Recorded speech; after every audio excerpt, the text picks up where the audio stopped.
Welcome to Wellness Wednesday. Today we have a very special segment where we have a panel of leaders in our community.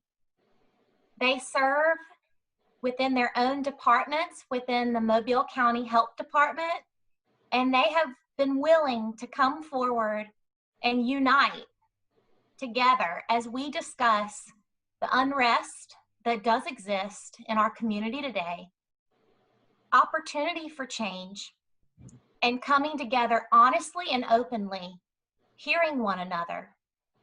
It's not as much about what we're saying as what we're doing. And we're beginning the conversation. We respect one another, and we're going to closely listen to each other.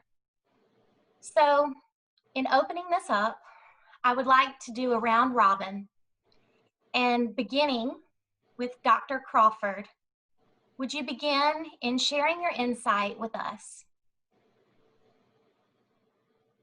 Oh, you might need to unmute yourself. There we go. I'm unmuted now. Great.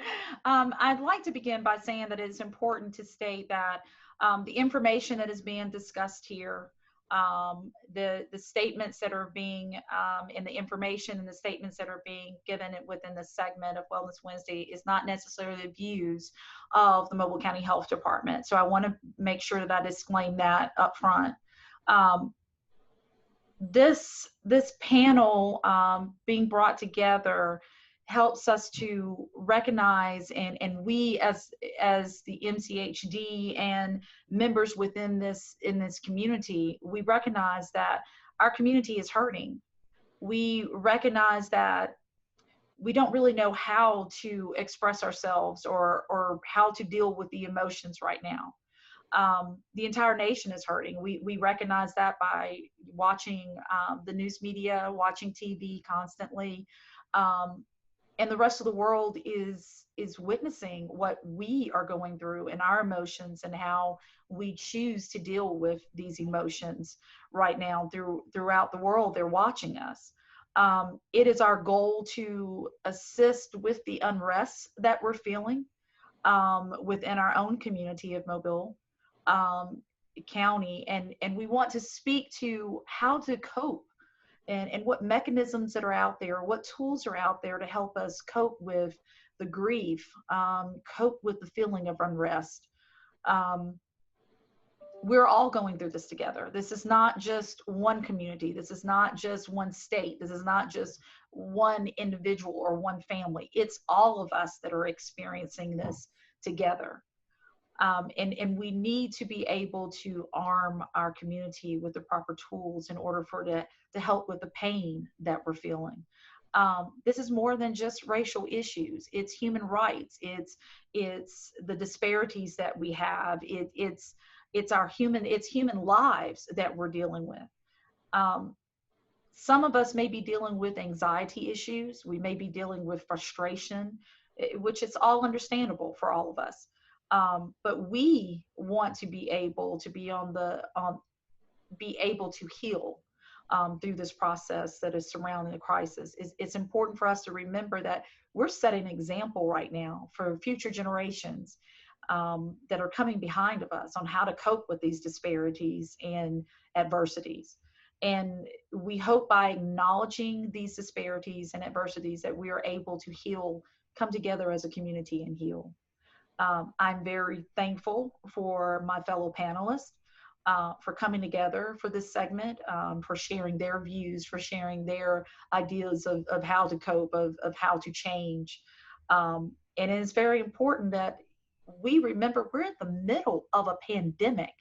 We are in the middle of a pandemic that our generations and generations before us and those that are coming under us have never witnessed or seen before. This is a pandemic that, you know, we prepare for, but we've never in public health thought that we would be alive to be able to be a part of or to witness. So as we're going through all of these things, COVID-19 is still in the community. It's not changing. It's not going anywhere. It's right here. We've got to continue to social distance ourselves. We've got to continue to make sure that we're washing our hands, making sure that we're wearing face coverings. But in a time like this of unrest and the things that are going on, it is natural for us as human beings to want to reach out to our fellow human beings, our fellow community members, and embrace them and help them cope through it. But during a pandemic, we can't do that. We shouldn't be doing that, because of the amount of cases, and there's no cure right now for COVID. So as we jump into this and discuss this further, I just want to say thank you to all of our panelists for being a part of this, for allowing me to share this space with you. And please know that, you know, I carry everyone in my own heart, and hope that this will help us get through this together.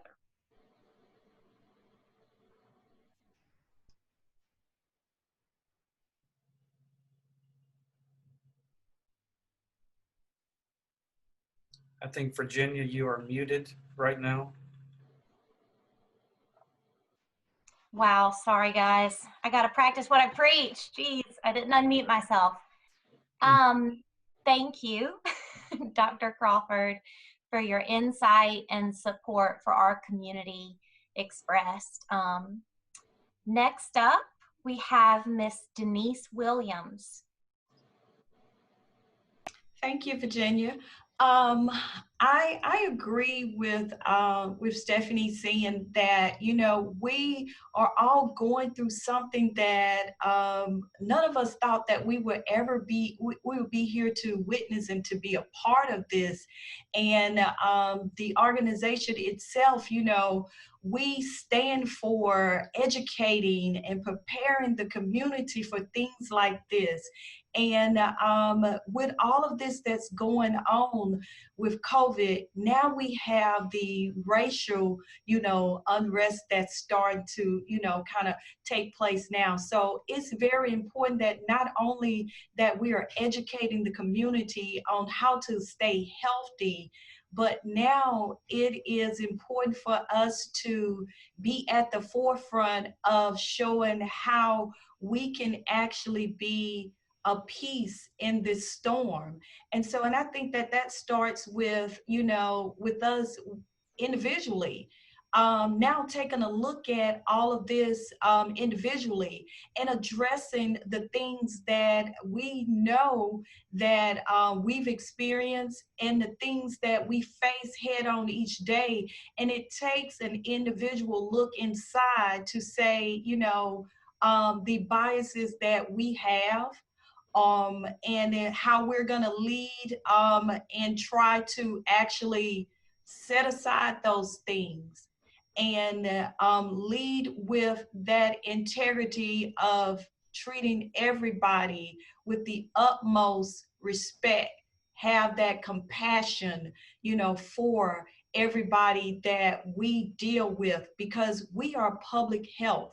And so we need to lead by example. So that starts with us all on this panel of learning how to listen to each other and not negate the fact that we all have experienced some things, and just because you haven't experienced it, it doesn't mean that it isn't true or it hasn't happened or it isn't happening. So we have to learn how we're going to listen to each other, and we're going to respect each other's truth, and we're going to see how we're going to have to work with each other and lead that out in the community. We're going to have to lead by example on how we treat each other, how we you know, respect each other's truth, how we respect what you have encountered, and now how I can help in that and not hurt, continue to compound on that hurt. So that's what we're going to have to work on as a family at Mobile County Health Department, at family in within family health. That's how we could take it out to the community. So it starts here with us. Yes, that was put so beautifully, Denise. Thank you so much for your insight and in your call for each of us to do our part. You know, there's a lot of darkness, there's a lot of problems, but we individually each can do something in promoting positive change. And that really starts with respect. Okay, well, wonderful. So, Mr. Donald Harris, can you please share your insight with us?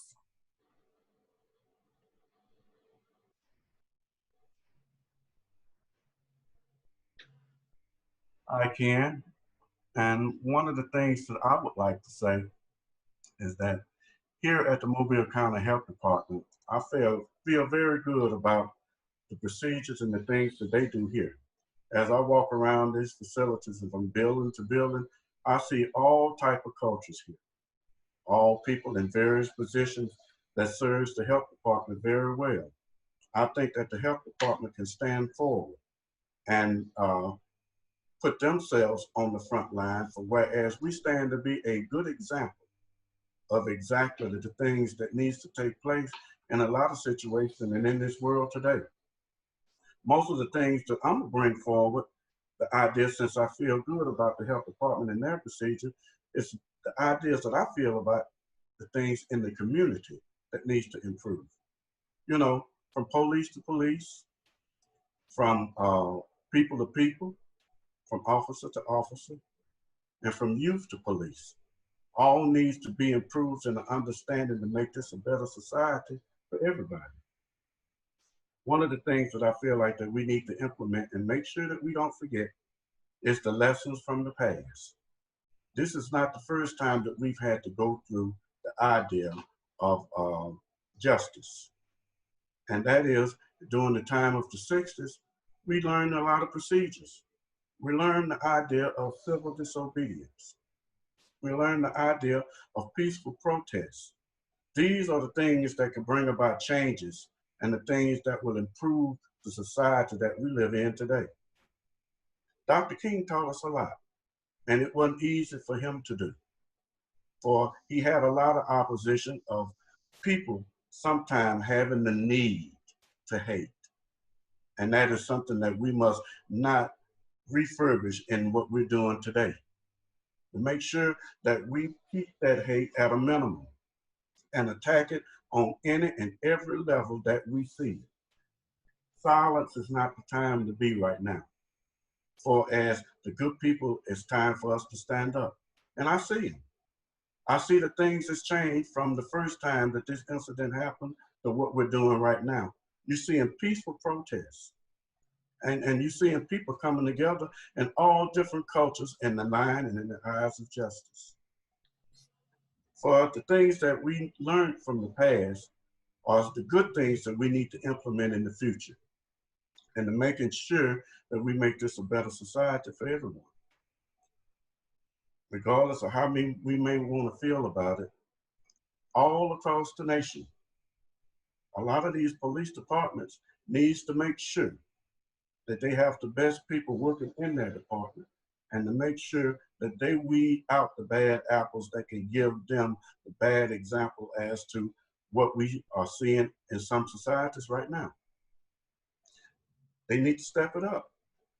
And by doing this, it's telling the public, we hear you, and we're gonna make these improvements, and we're gonna discard and get rid of these people that is trying to give us a bad name, because as it is right now, we're on an uphill climb, and we're gonna make it better. I said thank you to this panel, and I said thank you to the people that I'm working with right now. Thank you so much, Donald, for your valuable insight. One follow-up question I have for you is, in your opinion, what is a way that we as a community can combat hate? What is a way that we can fight hate as you speak of? The first line of defense in order to fight hate is Christianity. And that will come from the churches that all of us represent, letting us know exactly that. And a lot of statements even that Dr. King made, when he tell us not to judge a person by the color of their skin, but by the content of their character, that goes for everyone. He wasn't just talking to black people. He was talking to everybody to realize before you attempt to make an opinion about anybody, you understand what this person is, what this person is about. Then you as a person can be able to determine the character of this individual. The first line of defense is religion. The second line of defense is the other things that we can implement, for instance, like a gentleman like Mr. Currie. Small groups of people that we lecture and that we talk to, small groups of people, like the coaches on their football teams, the small groups of people that implement, and by the time you add in a whole lot of these small groups, you have managed to touch a lot of people in your own community. And number one, to be able to research ourselves. Before you go characterizing anybody, look at yourself and make sure that you're the type, and you're not the type of individual that you're accusing this other person of being. Thank you for that feedback. Thank you so much. And it does remind me, Donald, of what we discussed with youth, and really this being a great opportunity for adults who can serve as role models, who can invest in youth and young people's lives, how profound of an impact that can make in a young person's life. So, so thank you so much for that. Our next panelist. Yes. Can I add in one last statement? Oh yeah. And this statement is for me and my own personal lifestyle. And I've noticed a big change. And I hope that we could go back to a lot of things where it used to be. During the time when I was coming up, teachers and all of the people that was influencing your life played a very important role in the way that you came up. There's a lot of fear in people, and you have to be kind of determined to be able to keep that role, because it can get to be dangerous. But yet and still there's a fight. For if you're able to turn around one individual out of 12, then you have done a good job. We got a lot to do. Our young people really is in a do or a don't situation. Whereas when I was coming up, it was forced that you ain't no don't, you do, period. You put forth every effort to be able to achieve and make things better for yourself. To put young people now in a do or don't situation is an emphasis where we're losing a lot of. And we need to put more emphasis in our young people in developing them and to be more productive citizens.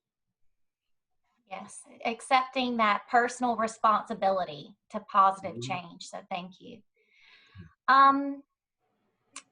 Donald mentioned you, Mr. James Currie. I know that you serve as a Scoutmaster of a Boy Scout troop. That's a great example of you investing your time and energy into the lives of our young people. Can you share with us today? Yes, thank you. Thank you all. It's also my pleasure to work with all of you and interact with you. It's very enjoyable to be able to work on projects with you all.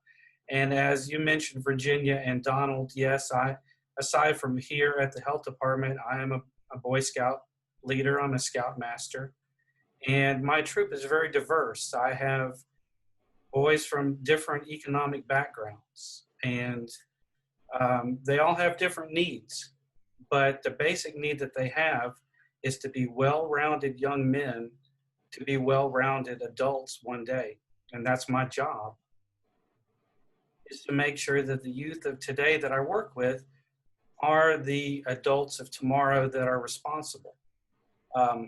As scouts, we take an oath, and there's also a scout law. And the oath is, on my honor, I will do my best to do my duty to God and my country. And it goes on. So we say that at the opening of every meeting. We make that oath and that pledge of these are the things that we stand for. And the Scout Law, there are 12 points of the Scout Law. And a Scout is trustworthy, loyal, helpful, friendly, courteous, kind, obedient, cheerful, thrifty, brave, clean, and reverent. And they're expected to be those things. Those are the things, the values that we instill in the program. The more that I watch the news, the more that I think about the oath, not only do the youth take in scouting, but another oath that people take to the positions that they have in authority. And it got me thinking as a youth leader, how do I explain to them the civil unrest and the things that are going on right now with the protest as it relates to scouting? They take an oath and they follow the law, and everyone else is expected to do the same. Over the years, we've had different laws that have been enacted, such as having stop signs, seat belts, speed limits. These things are for the benefit of our community. And if we don't follow those laws, then detrimental things happen. Accidents, deaths, car accidents, all different types of accidents. So it's up to us to follow the laws that we've asked for as a society, that we've asked our branches of government to pass and enact. And it's not just Alabama follows this law and California follows a different law. It's through the whole nation. It's a law that's enacted for the betterment of all of us as Americans. So when I hear, the movement that wants to defund the police and take their funding away, I know I'm going to be asked by my scouts, well, who's going to protect us if there's no police? And don't the police take an oath? Don't they raise their hand like we do at the beginning of our meetings, and they take an oath to the badge that they wear that they're going to uphold certain standards and follow certain standards of their position of authority? So how does an adult explain that to a youth when they see just the opposite on TV? And, I think that that's a question that we'll still be asking for a while. But I know for myself as an adult leader, if I fail as an adult leader with youth, then the likelihood of those youth succeeding as adults is not very great. So just like Donald had mentioned earlier, the investment is with the youth. We empower them and give them the knowledge and information that we have that we would pass along to them. Because they will be sitting in a Zoom meeting one day asking these very same questions. And we want them to ask questions. We want them to question, why is this not okay? Or why is this being done in this other state? Why is this not right? But laws are there to protect us. So we've got to remember that the movement that says to get rid of laws is not going to be effective. They may think that's a short-term solution, but in the end, that's not a solution in one bit. But that's the point that I had was I think that those that are protesting really need to rethink why we have the laws that we have and why we follow the laws that we have and why we take the oaths of office that we have that police take or firemen take or physicians take. And we should uphold ourselves to those oaths. So that's what I had, Virginia. Thank you, James. Thank you so much for your feedback. And, a lot of what I'm hearing is just the value of justice and of order. And it's definitely a testament to what you do every week, every day for your scouts in promoting these great values. Miss Sela Walker, We would love to hear from you.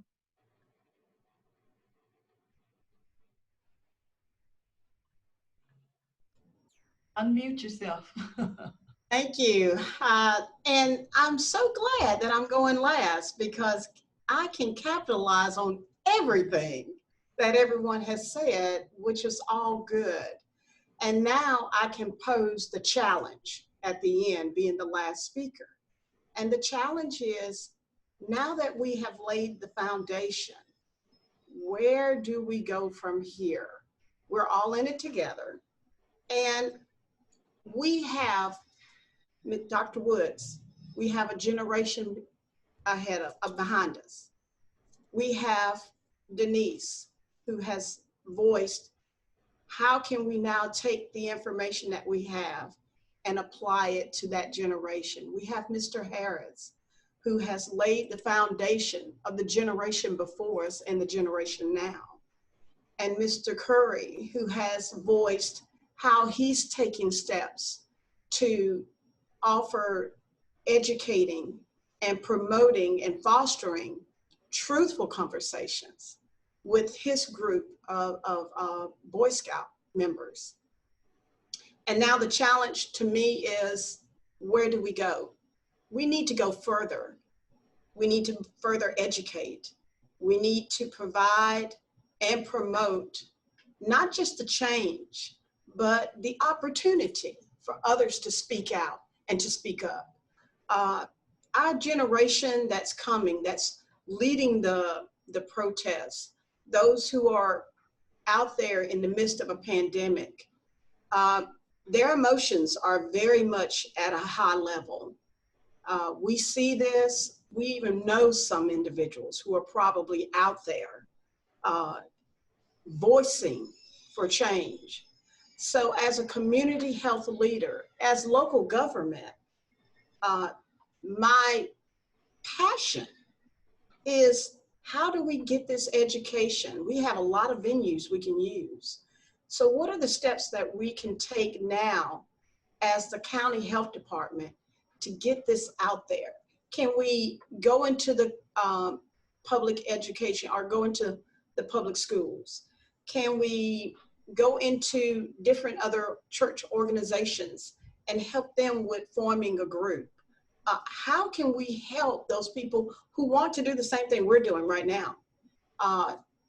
Promote a healthy exchange of truthful conversation so that change can take place, and that equality for all, health for all can, can occur.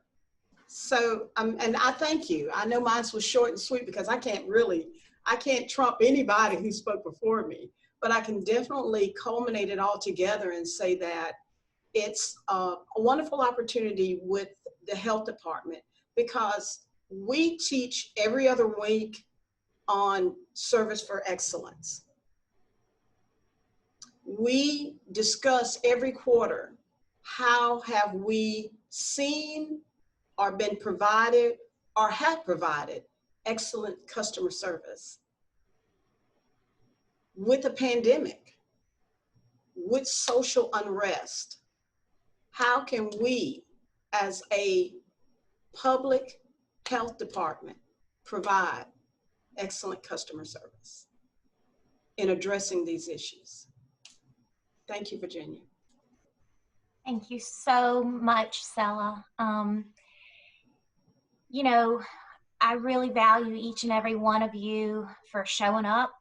You know, it takes courage to show up and to talk about these challenging, difficult, complex issues that are happening. We are wrapping up, and I did have a couple of concluding remarks. And, you know, as a counselor, one thing that has given me insight is knowing about different perspectives and seeing how what might affect one person cannot be categorized as an entire group, and that we need to lead with openness and acceptance, hearing people's truth, because their perspective is based on a lot of things. That could be, you know, the environment in which they were raised, the beliefs that they formed as a child, adolescent, and adult, the trauma that they've been through, and then the day-to-day experiences that they have. So one person, to generalize their opinion based on a whole entire group, you just can't do that, because everybody, you know, has their own truth.